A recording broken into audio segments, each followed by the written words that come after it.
20h sur la télévision Futur Média. Bonsoir à toutes et à tous. Bienvenue à cette principale édition. Les titres, c'est dans un instant. Vers la tenue du procès de Barthélémy Dias, son immunité parlementaire telle qu'il l'avait souhaité vient d'être levée par l'Assemblée nationale.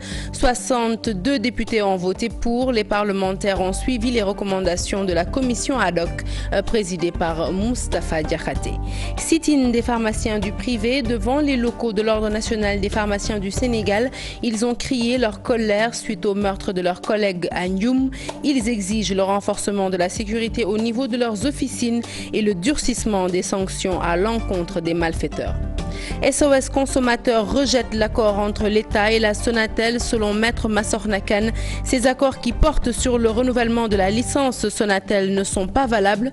Maître Massorna Kane s'est également exprimé sur la grève du site Juste qui perdure et la pénurie du riz importé. Vous l'entendrez dans ce journal. Ndiouga Dieng a rejoint sa dernière demeure. L'artiste repose désormais à Bargny, sa terre natale. Sa levée du corps ce matin à l'hôpital principal a refusé du monde. Artistes, autorités, tous saluent la mémoire d'un monument de la musique. À 24 heures du match Afrique du Sud-Sénégal, découverte du stade Peter Mokoba, le stade qui va accueillir cette compétition comptant pour les éliminatoires de la Coupe du Monde 2018 en Russie. Et enfin, l'invité du 20h, il s'agit du docteur Mohamedou Sow de l'Ordre national des pharmaciens du Sénégal. Il est interrogé par Antoine Diouf, une interview que vous pourrez suivre après ce journal. Voilà pour les titres, le développement à présent.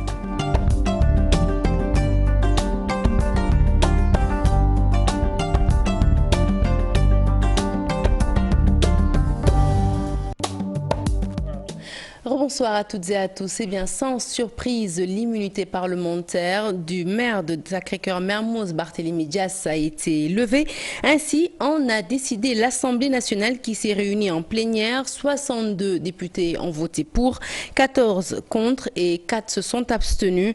Les députés ont suivi les recommandations de la commission ad hoc présidée par Moustapha Diakhaté, président du groupe parlementaire Benno Bokk Yakaar. Cette levée de l'immunité parlementaire était également le souhait du concerné Barthélémy Dias. Le maire de Sacré-Cœur va pouvoir comparaître au tribunal correctionnel très prochainement. Nous parlons maintenant du syndicat des pharmaciens du privé en sit-in ce matin devant la tutelle. Une forte mobilisation pour manifester leur colère suite au drame de Ndioum. Les pharmaciens ont d'ailleurs rédigé un mémorandum qui comporte 3 points, parmi lesquels le renforcement de la sécurité au niveau des officines, le durcissement des sanctions à l'encontre des braqueurs. À noter qu'ils n'ont pas été reçus par leur tutelle. C'est un reportage signé Maimouna Ndiaye. Hors des comptoirs des pharmacies, les blouses blanches dans les rues de Mermoz, le temps d'une matinée. Leur mécontentement, elles ne le cachent pas après la mort de 2 des leurs. Qu'ils nous rassurent par rapport à notre exercice au quotidien. Et c'est à cause de ça que nous avons donné donc cette décision de baisse de rideau, comme en 2009, parce qu'il y a eu mort d'homme. Il y a eu mort d'homme. 2009, c'était une personne.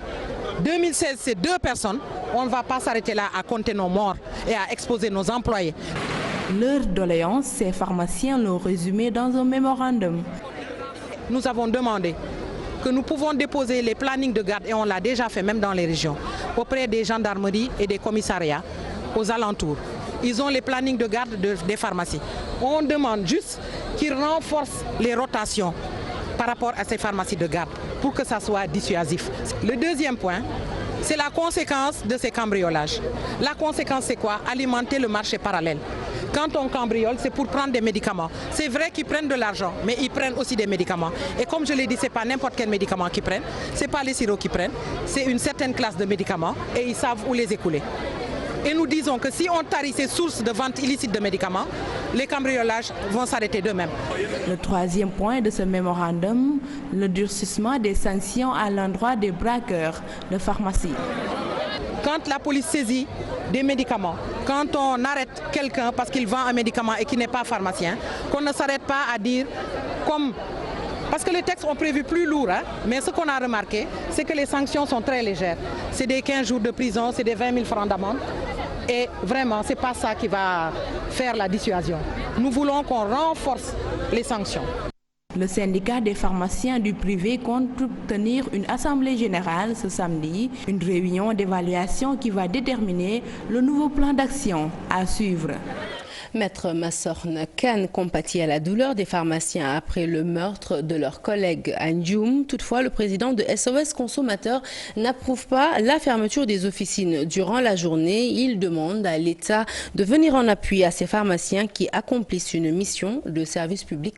Je vous propose de l'écouter au micro de Cheikh Hassan Affal à Babacar Camara. Nous déplorons les pharmaciens, les personnels qui ont été tués à Ndioum. C'est vraiment regrettable et nous présentons nos condoléances, nous renouvelons nos condoléances puisqu'on les a déjà présentées aux responsables de l'ordre et du syndicat. Nous leur avions demandé également de ne pas mettre en exécution les mesures de fermeture de leurs officines qu'ils avaient projetées ce matin, mais c'est effectif, on a fait une enquête, c'est effectif, et aussi de suspendre les gardes. Les gardes sont obligatoires. Maintenant, on ne peut pas demander à quelqu'un d'assurer une garde au péril de sa vie.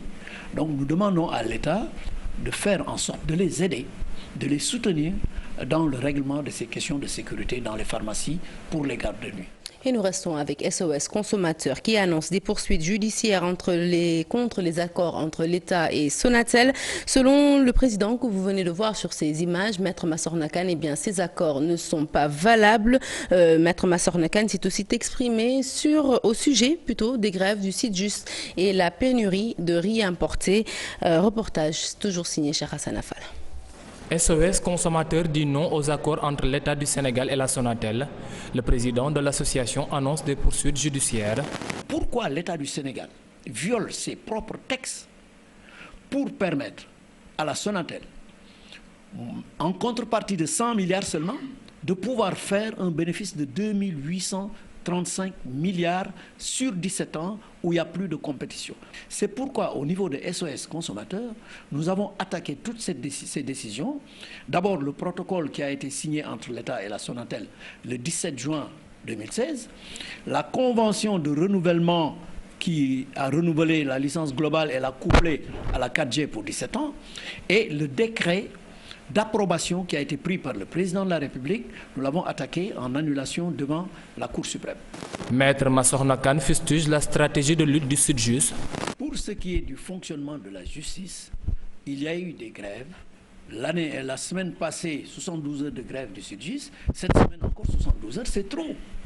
Même si le Sytjust, même si le syndicat a raison, même si ces revendications sont légitimes, et nous les soutenons pour ces revendications, nous estimons que c'est trop de préjudice pour les populations. Le manque de riz importé sur le territoire national, une chose compréhensible pour SOS Consommateurs. Le Sénégal a le droit, quand une de ses filières est en danger, comme il le fait avec les oignons, avec la pomme de terre, de faire la même chose avec le riz. C'est ce qu'on appelle des mesures de sauvegarde qui peuvent durer 3 mois, 4 mois et qui peuvent être renouvelées. Donc le Sénégal a le droit de le faire et il l'a fait et nous approuvons totalement cette mesure. On doit protéger cette filière, on doit protéger ces producteurs-là. On doit développer, promouvoir cette filière en interdisant temporairement les importations. SOS Consommateurs annonce le lancement d'une pétition prochaine sur le net pour lutter de manière plus populaire contre ce qu'ils jugent comme une grosse arnaque. Allez, parlons d'autre chose à présent. Diacksao Bambilor qui bat le macadam pour de meilleures conditions de vie. Sur place, les habitants réclament eau, électricité, routes praticables et cadres acceptables d'enseignement. De nombreux manquements que les politiques avaient pourtant promis de pallier, mais jusqu'ici, rien. Les riverains disent en avoir marre des paroles. Ils veulent des actes. Ousseynou Thiam, Biradiania. Niché au sud de la commune de Bambilor, Diacksao manque de tout. Raison de la colère des populations qui ont investi la rue pour dénoncer ces manquements liés à l'eau, à l'électricité et à l'enclavement de la localité. Ici, notre village, ça manque de tout. Nous n'avons rien. Nous n'avons pas de l'électricité. Nous n'avons pas de l'eau. Il y a ici des routes qu'on a mis ici, des routes non goudronnées. Nous avons des problèmes. On nous a implanté ici des routes qui sont impraticables. Nous tous, nous subissons les mêmes difficultés, aussi bien les enfants, les vieillards, que tous ceux qui sont ici dans le village. Au plan éducatif, ces habitants de Diacksao Bambilor continue de déplorer les difficiles conditions d'études. Les difficultés d'éducation sont tellement difficiles qu'il y a des élèves qu'on a redéployés ici pour les amener à Mbot. Nous n'avons plus accepté ça. Mais qu'est-ce qu'ils veulent? Ils veulent amener ici nos élèves qui font de la 6e, du 5e, pour les déployer là-bas à Mbot. Entre 5 km entre Diaksa, entre le village, il y a une forêt classée. La route est impraticable.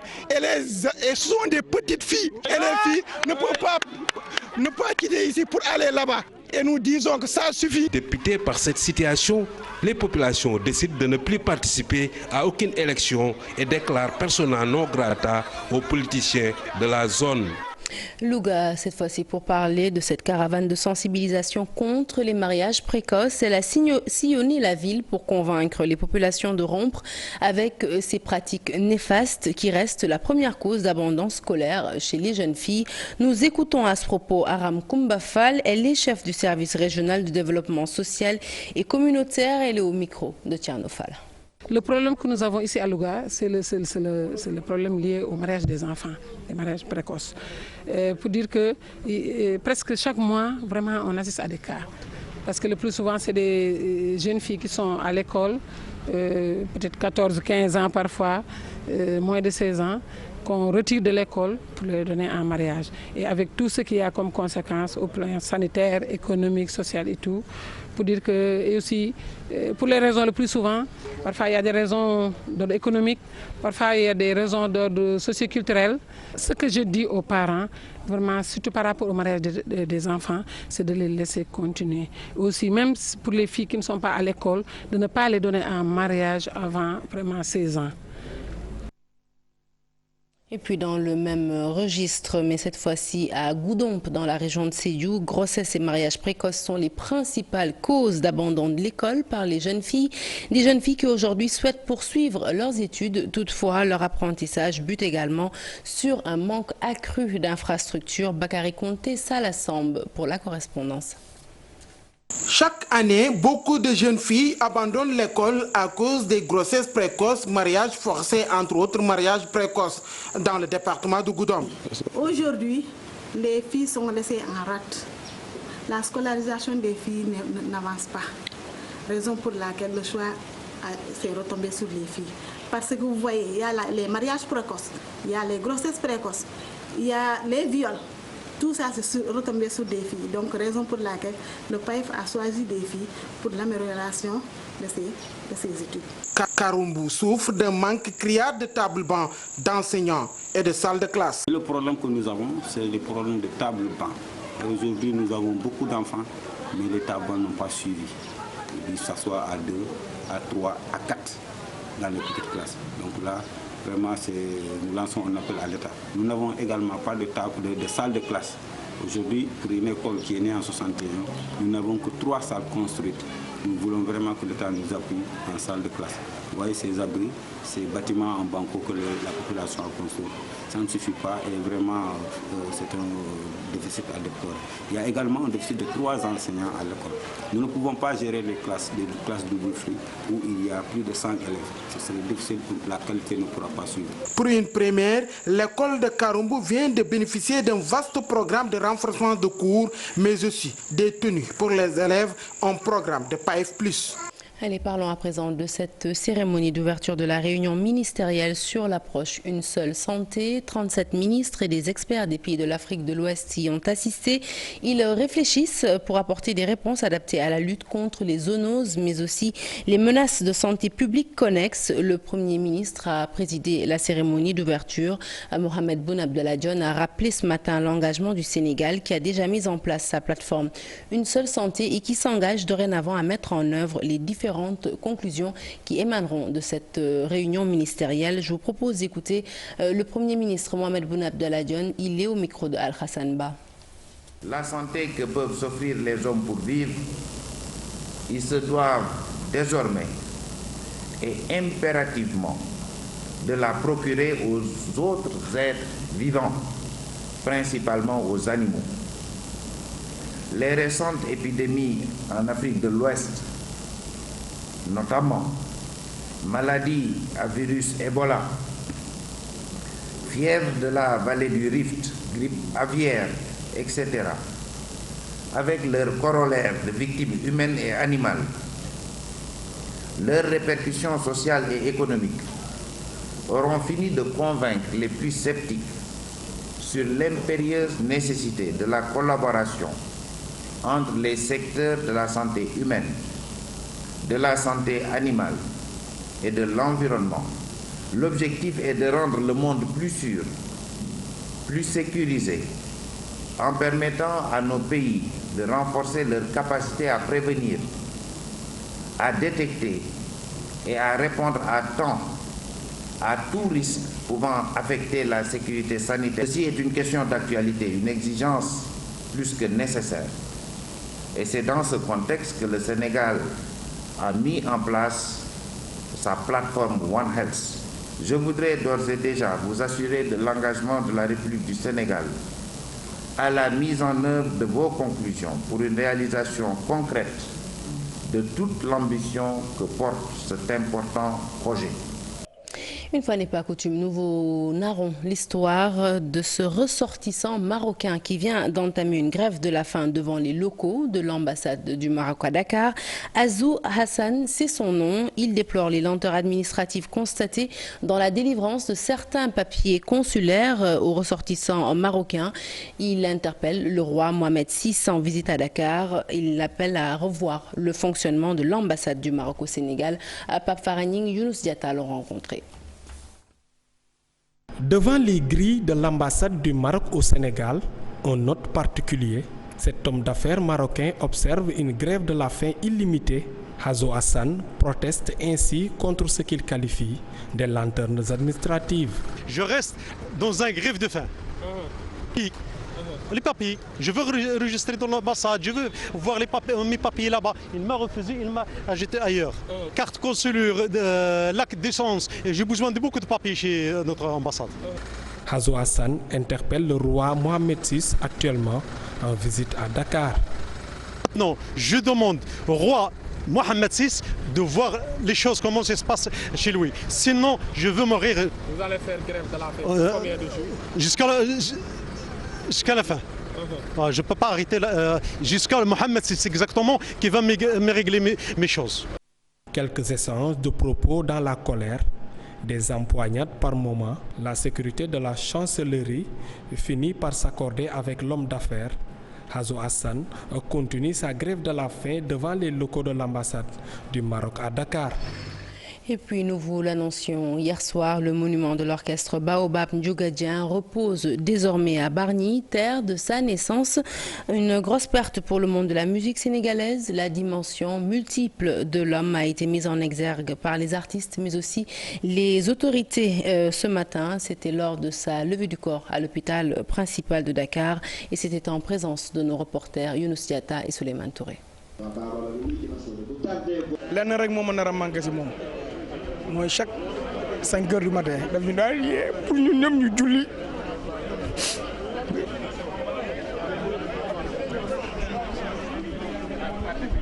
L'émotion a atteint son paroxysme quand la famille et les collègues ont voulu mettre la lumière sur les grandes qualités du disparu.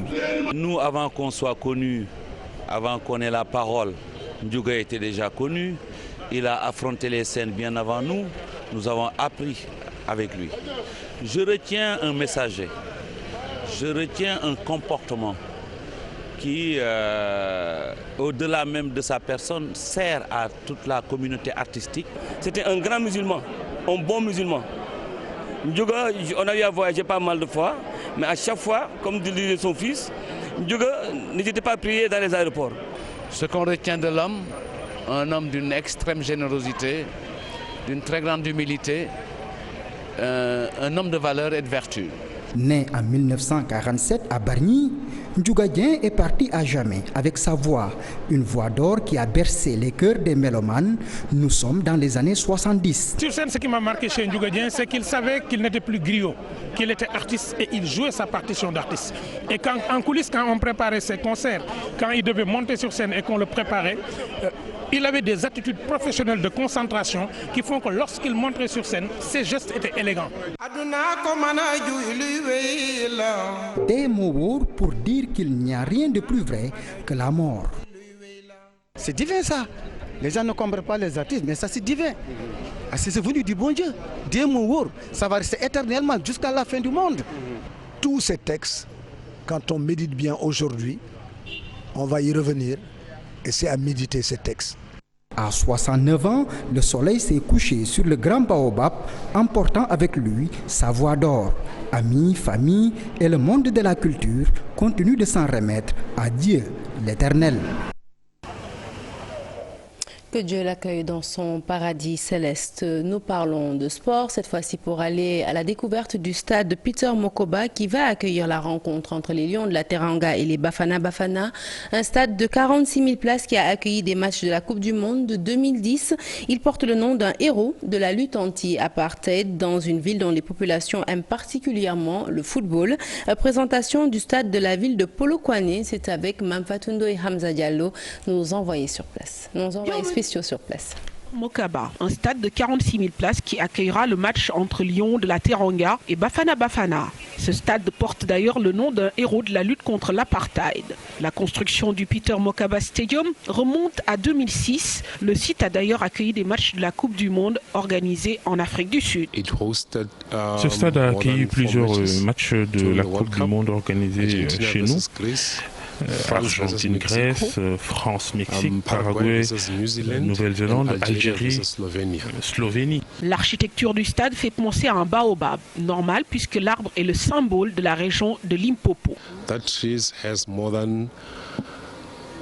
Cet arbre existe depuis plus d'1 million d'années, raison pour laquelle on l'a choisi pour l'architecture du stade. Un stade qui a déjà accueilli l'équipe nationale des Bafana Bafana durant les éliminatoires de la Coupe d'Afrique. Les habitants de la ville adorent le foot et l'ambiance risque d'être chaude samedi contre les Lions. Samedi, on espère voir beaucoup de spectateurs venir au stade. Ici, les gens aiment énormément le foot. C'est sur un gazon naturel que les Lions et Bafana Bafana joueront cette rencontre capitale. Une pelouse bien entretenue dans un stade dont la propreté ferait bien des jaloux. Et à présent, la chronique du JT des vendredis, point final de cette édition. Elle s'intéresse ce vendredi à la victoire du républicain Donald Trump, une élection qui suscite beaucoup de débats et d'intérêt dans le monde entier et particulièrement dans le cadre des relations entre les États-Unis et le reste du monde. La chronique est signée Mohamed Papistiawa. L'ouragan Trump a finalement frappé très fort, trop fort même pour certains. Le 45e président américain est celui-là même qui est qualifié par ses propres concitoyens de monstre. Le monde s'est alors réveillé avec la gueule de bois, foudroyé par la brutalité du choix des Américains. Le dangereux candidat est par la force des choses l'homme le plus puissant au monde à partir du 20 janvier 2017, jour de passation de pouvoir avec son prédécesseur. Alors, en attendant de connaître les saveurs de l'exercice de son mandat, en se référant à sa violente campagne bâtie autour de l'exclusion, du racisme, de l'ultra-protectionnisme, entre autres, bref, de tout ce que la civilisation occidentale a banni, il convient de se résoudre à accepter d'abord que l'Amérique a choisi l'alternance. Mais il semble que ce ne soit pas une alternance classique de régime, d'idéologie ou de parti politique. C'est bien plus profond. Elle est une sorte de rejet des acteurs politiques classiques. Donald Trump n'a pas une trajectoire politique normale. Il a intelligemment écouté et compris son peuple pour ensuite asseoir son projet sur l'antisystème et l'anticonformisme. Le choix de Hillary Clinton serait ni plus ni moins le prolongement du système.